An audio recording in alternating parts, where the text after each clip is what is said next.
নমস্কার বন্ধুরা, আমার পরিবারের প্রত্যেককে স্বাগতম। তো আমি আজকে তোমাদের সাথে একটা রান্নার ভিডিও নিয়ে চলে এলাম। রান্নার ভিডিও একটা শেয়ার করছি। তো আমি এখানে দেশি মুরগি আজকে রান্না করব, তো তোমাদের সাথে সেই রেসিপিটাই শেয়ার করব।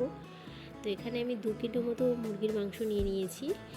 তো মুরগির মাংসতে দেওয়ার জন্য আমি এদিকে আলুটাও ভেজে নিচ্ছি একটু। আলু তো দিতেই হবে, ম্যান্ডেটরি, আলু না হলে যেন মাংসটা ঠিক জমে ওঠে না। তো তারপর সেই তেলের মধ্যেই আমি শুকনো লঙ্কা, তেজপাতা এবং গোটা জিরে ফোড়ন দিয়ে দিলাম। রান্নাটা আজকে খুবই তাড়াতাড়ি করেছি, একদম ঝটপট করে অল্প সময়ের মধ্যে। তো তারপর আমি এখানে গোটা কয়েকটা রসুন থেতো করে রেখেছি, সেই থেতো করা রসুনটাকে দিয়ে দিলাম। হাফ রসুন আমি পেস্ট করেছি, হাফ আমি থেতো করেছি। তো তারপর আমি এখানে পেঁয়াজটাকেও দিয়ে দিলাম। তো পেঁয়াজটাকে ভালো মতো করে আমি লাল লাল করে ভেজে নেব।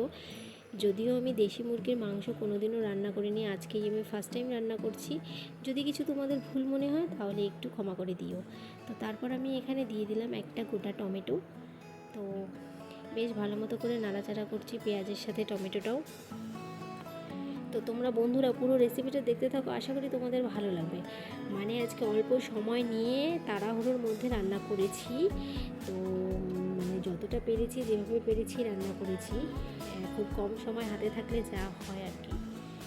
তো তারপর আমি দেখো পেঁয়াজটা ভাজা ভাজা হয়ে গেছে, তারপর আমি আমার মাংসগুলো দিয়ে দিলাম।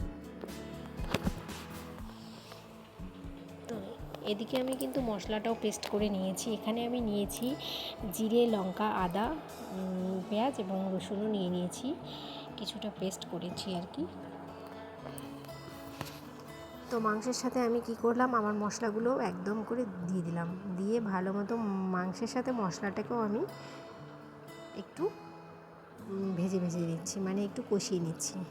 তো দেশি মুরগির মাংস একটু তো স্বাভাবিক সেদ্ধ হতে একটু টাইম লাগবে। তো যাই হোক, আমি ভালো মতো করে কষিয়ে নিচ্ছি। জানি না কেমন হয়েছে খেতে, যেহেতু আমি খাই না, ঠিক বলতে পারলাম না। তো যাই হোক, আমি তারপর একটু কষিয়ে নিয়ে একটু জল দিয়ে দিলাম। জল দিয়ে একটু নাড়াচাড়া করে আমি সেদ্ধ হওয়ার জন্য ঢেকে দেবো। তো দেখো ঢেকে দিয়ে দিলাম কিছুক্ষণের জন্য। তারপরে ঢাকনা উল্টে দেখবো আমি জলটা একদম শুকিয়ে গেছে। গন্ধটা তো বেশ ভালোই বেরিয়েছে, যে কিন্তু জানি না খেতে কেমন হয়েছে, যেহেতু আমি খাই না। তো তারপর আমি আবারও বেশ মাংসটাকে নাড়াচাড়া করে নিচ্ছি। নাড়াচাড়া করতে করতে দেখলাম মাংসটা আর একটু সেদ্ধ হবে। তো ভালো মতো এভাবে নাড়াচাড়া করে আমি আবারও একটু জল দিয়ে দিলাম। জল দিয়ে মাংসটাকে কিন্তু একদম সুসেদ্ধ যাকে বলে, খুব সুন্দর করে সেদ্ধ করে নিলাম।